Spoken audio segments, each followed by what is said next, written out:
لوگوں نے اپنی زندگی کا مشغلہ صرف علماء کی غیبت کو ہی ماشاءاللہ بنا دیا ہے. صبح اٹھو تو پرلے درجے کا بے دین جس کا اور کام ہی کوئی بھی نہیں ہے وہ کسی نہ کسی عالم کے پیچھے پڑا ہوا، وہ عالم کی صفائی کر رہا ہے. وہ کہتا ہے عالم کو دین سمجھ میں نہیں آیا، مجھے دین آج سمجھ میں آ چکا ہے.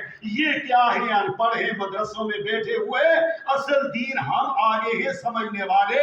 میرے بھائیو، اللہ کے محبوب صلی اللہ علیہ وسلم نے فرمایا کن عالمن او متعلمن او محبن ولا تکن الرابع فتہلک من ہلک کان قبلکم. فرمایا یہ عالم بنو، عالم نہیں بن سکتے ہو تو طالب علم بنو، اور طالب علم بھی نہیں بن سکتے ہو تو تیسرے درجے میں ان کے ساتھ پیار محبت کرنے والے بن جاؤ، ان کے معاون بن جاؤ، ان کے ساتھی بن جاؤ، ان کے احباب بن جاؤ. خبردار چوتھے زمرے میں، چوتھی پارٹی میں، چوتھی جماعت میں مت جانا.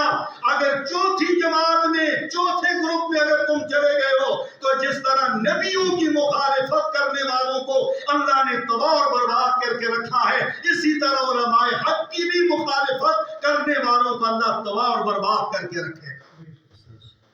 فرمایا میرے استاد فرمایا کرتے تھے عبدالسلام صاحب رحمہ، استاد جی نے بھی حافظ ہے، حافظ صاحب فرمایا کرتے تھے کہ کوئی انسان کسی مدرسے کے قریب سے گزرتا ہے، مسجد کے قریب سے گزرتا ہے، دیوار کے ساتھ اندر معصوم بچوں کے پڑھنے کی آواز آ رہی ہے، قرآن پڑھ رہے ہیں.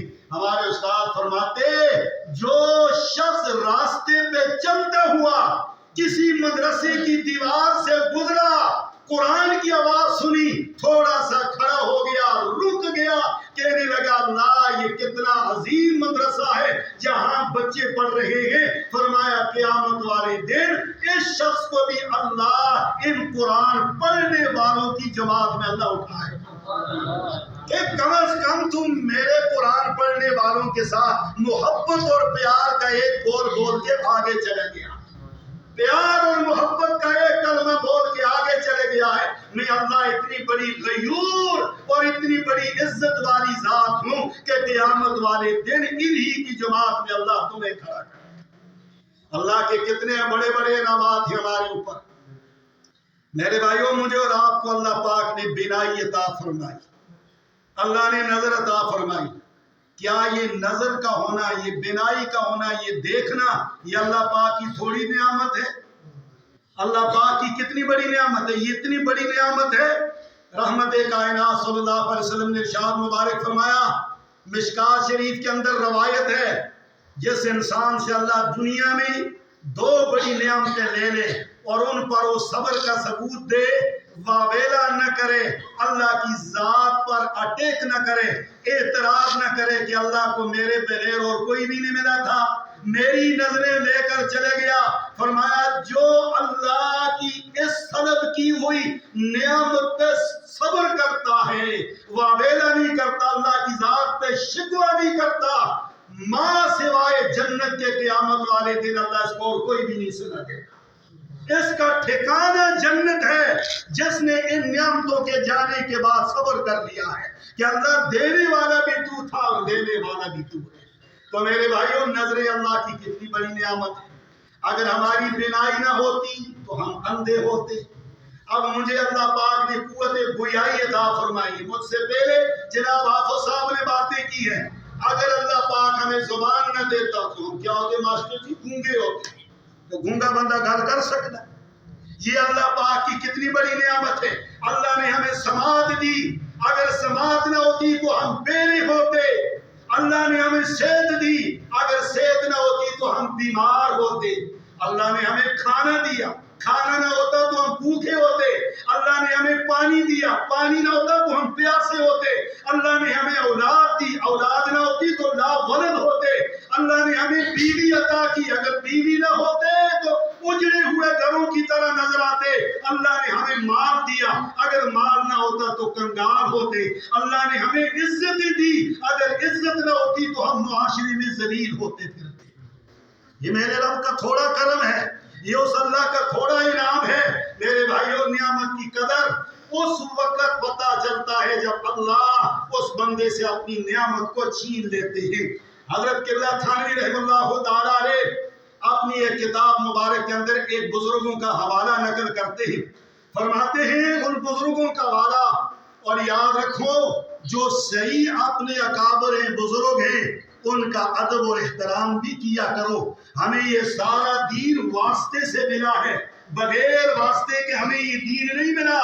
جو اردو کا ترجمہ لے کر شروع کر دے یہ بات ارادہ ہے، دین واسطے سے ملا ہے۔ وَاتَّبِعْ سَبِيلَ مَنْ أَنَابَ إِلَيَّ، جو تمہارے استاد ہیں جن کی وجہ سے اللہ نے تمہیں دین نصیب فرمایا، ان کا بھی ادب کرو، پھر آگے ان کا بھی ادب کرو۔ ہر مسلمان کا جس کے دل میں کم از کم اللہ کی نبی کا کلمہ مبارک موجود ہے، ان کا دل سے ادب اور احترام کرو۔ تو حضرت رحم اللہ فرماتے ہیں ایک بزرگ کا واقعہ لکھا، حرم شریف کے اندر موجود ہے، بیت اللہ مبارک کے اندر اچانک نظر پڑتی ہے ایک شخص پر، کیا اس کو دیکھتے ہیں؟ یہ کندھوں سے نیچے دونوں اس کے ہاتھ نہیں ہیں، نہ کندھے ہیں، نہ اس کے بازو ہیں، نہ اس کے ہاتھ ہیں، یہاں سے وہ کٹا ہوا ہے، کوئی چیز نہیں۔ وہ اللہ والا دیکھ کر سوچ میں لگ گیا، کہتا ہے میرے اللہ، اب یہ جو شخص ہے جس کو کندھوں سمیت تو نے ہاتھوں سے محروم کر دیا ہے، اے میرے اللہ یہ کھاتا کیسے ہوگا، یہ پیتا کیسے ہوگا، یہ پانی کا گلاس، یہ پانی کا بٹھل پکڑتا کیسے ہوگا، اور گرمیوں اور سردیوں کی رات میں اگر اس سے رضائی یا کمبل نیچے گر جائے تو یہ اس کو اٹھاتا کیسے ہوگا، اور اگر اس کے بال بچ جائے تو یہ اپنے بچوں اور بیوی کے ساتھ یہ ملاقات کیسے کرتا ہوگا۔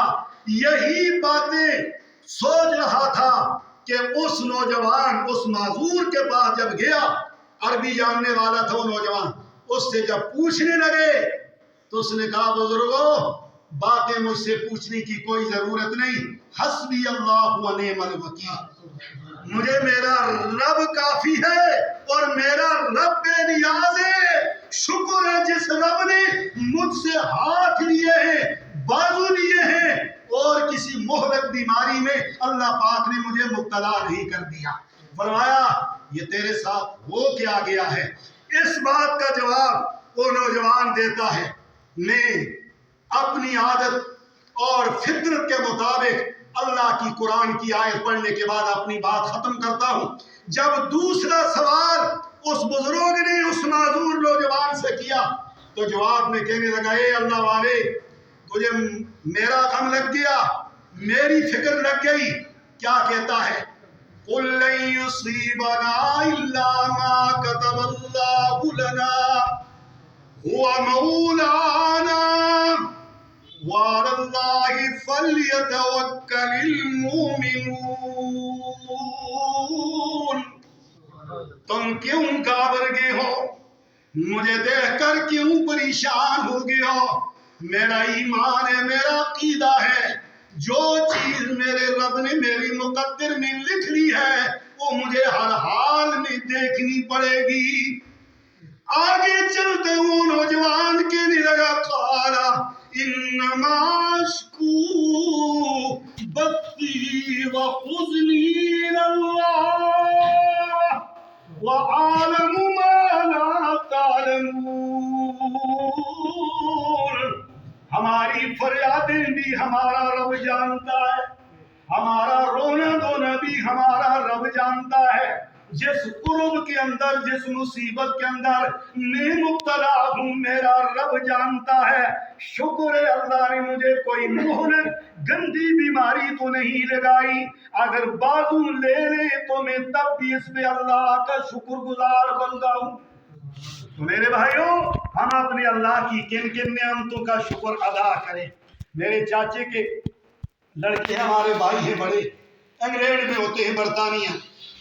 وہ ایک دفعہ آئے پچھلے سال تو مجھے کہنے لگے، قاری صاحب ہمارا ایک ساتھی ہے ڈاکٹر، وہ اکثر وہاں برطانیہ میں مجھے ملنے کے لیے آتا ہے۔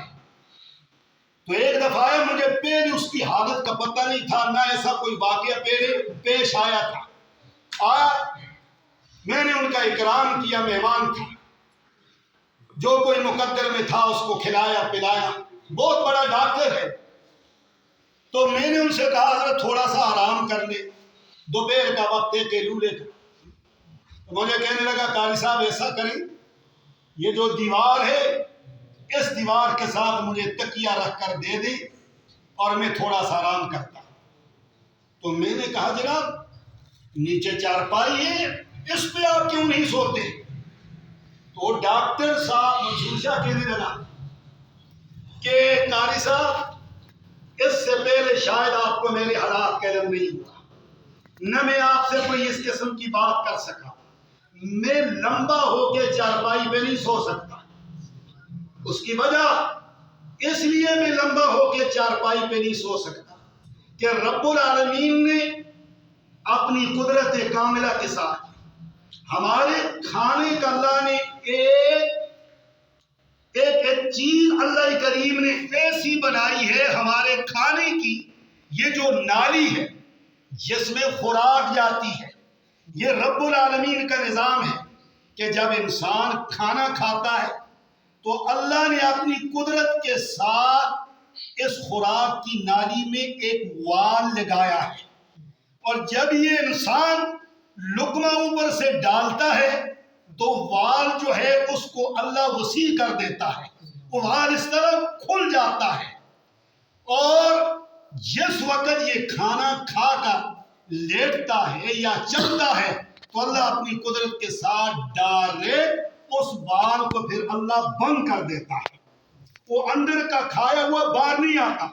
آپ تجربہ کر لیں، ایک انسان کھانا کھائے پیٹ بھر کر، اب وہ اپنے سر کے اوپر بھی یوں کھڑا ہو جائے نا، سر نیچے ٹانگیں اوپر، لیکن جو کھایا ہے وہ منہ کے راستے سے باہر نہیں آئے گا۔ فرمانے لگے قاری صاحب میرے تقریباً 4 سال ہو چکے ہیں کہ رب العالمین نے مجھے اس طرح کی نیند والی نعمت سے اللہ نے محروم کر دیا ہے، میرا وہ جو وال ہے جو روٹی کھانے کو بند کرتا ہے وہ وال لیک ہو چکا ہے، اور جب میں اس طرح سوتا ہوں سیدھا تو جو چیز اندر ہوتی ہے وہ منہ کے راستے سے باہر آ جاتی ہے۔ میرے بھائیوں اللہ کا قرآن کہتا ہے وَإِن تَعُدُّوا نِعْمَتَ اللَّهِ لَا تُحْصُوهَا، اے انسان تم کن کن اللہ کی نعمتوں کا ناقدری کرو گے، کن کن نعمتوں کو تم اللہ کی نعمتوں کو چھوڑو گے۔ اس لیے ہر مسلمان کا یہ حق ہے ہم اللہ کی نعمتوں کی شکر ادا کریں۔ اللہ قرآن سے بڑی تیری نعمت اور کوئی بھی نہیں ہے۔ آخری بات گزارش کرتا ہوں، سارے اولو الابصار عقل مند لوگ بیٹھے ہو، مجھ سے زیادہ پڑھے لکھے لوگ بیٹھے ہو، میرے بھائیوں جو شخص کسی کو کوئی چیز دیتا ہے نا، پھر اس کی فطرتی عادت ہوتی ہے کہ جس شخص کو جو چیز میں نے دی ہے اس کو میری مرضی کے مطابق استعمال کرے، جس طرح میں چاہتا ہوں اس طرح استعمال کرے، جو میری منشا ہے اس طرح اس کو استعمال کرے۔ مثال کے طور پر ایک بندہ ہے کرائے پر کسی کو مکان دیتا ہے، کرائے پر، اب وہ کرایہ دار جب اس مکان کے اندر پہنچتا ہے تو اس مکان کا پورا اس کو خیال کرنا پڑتا ہے، اس مالک کا اپنے مکان کی سین کے اندر، لون کے اندر جو پھل وغیرہ جو پودے وغیرہ لگے ہیں وہ مالک باقاعدہ ان کی کٹن کرتا ہے، ان کو خوبصورت بناتا ہے، ان کی آبیاری کرتا ہے، لیکن جب یہ کرایہ دار آیا ہے، کرائے پہ لینے والا مکان کے اندر جب آیا ہے تو اس مالک کے مکان کے نہ پودوں کا خیال کرتا ہے نہ سین کا خیال کرتا ہے، جو چیز آتی ہے اس کو جھاڑ کے رکھ دیتا ہے۔ تو جب وہ مالک کے مکان آ جائے تو کیا سمجھتے اس کرایہ دار کو اس مکان میں چھوڑے گا یا اس کو کہے گا تیری چھٹی ہے، میں نے تجھے مکان کرائے پر دیا تھا، ارے ظالم تو نے تو میرے مکان کا کچرا بنا دیا ہے، اب جا اپنے لیے مکان دیکھ، میں ایک رات بھی تجھے اور نہیں رہنے دیتا۔ اور میرے بھائیو ایک مالک مکان کرائے کے اپنے مکان کو خراب ہونا برداشت نہیں کر سکتا، تو یہ میرا اور تیرا 5-6 فٹ کا جو وجود ہے، ہم میرا اور آپ کا جو یہ 5-6 فٹ کا جو قد ہے، یہ بھی تو کسی کا دیا ہوا مکان ہے، یہ بھی تو اللہ نے ہمیں کرائے پر دیا ہے. ہماری بھی مدت محدود ہے, ہماری بھی عمر محدود ہے, ہم بھی اپنی مرضی سے کچھ بھی نہیں کر سکتے. ہم بھی وہ کریں جو ہمارے اللہ کی مرضی ہے, ہم بھی ہو کر کے دکھائیں جو ہمارے اللہ کی منشا ہے. تو میرے بھائیو, اللہ نے فرمایا وَإِن تَعُدُّوا نِعْمَتَ اللَّهِ لَا تُحْصُوهَا. قرآن سے بڑی نعمت اور کوئی بھی نہیں ہے, دین سے بڑی نعمت اور کوئی بھی نہیں ہے, کلمہ حق سے بڑی نعمت اور کوئی بھی نہیں ہے, سچے لوگوں کے ساتھ رہنے سے بڑی نعمت اللہ پاک کی اور کوئی بھی نہیں ہے. اس لیے جو ہمارے اس عزیز نے اس جوانی کی عمر میں قرآن کی تفسیر آپ کو سنائی ہے, اللہ ان کا پڑھنا پڑھانا اپنے دربار میں قبول فرمائے, اور جو کمی بیشی ان سے رہی ہے اللہ اس کا ازالہ فرمائے, اللہ تدارک فرمائے, اللہ اس کو معاف فرما دے.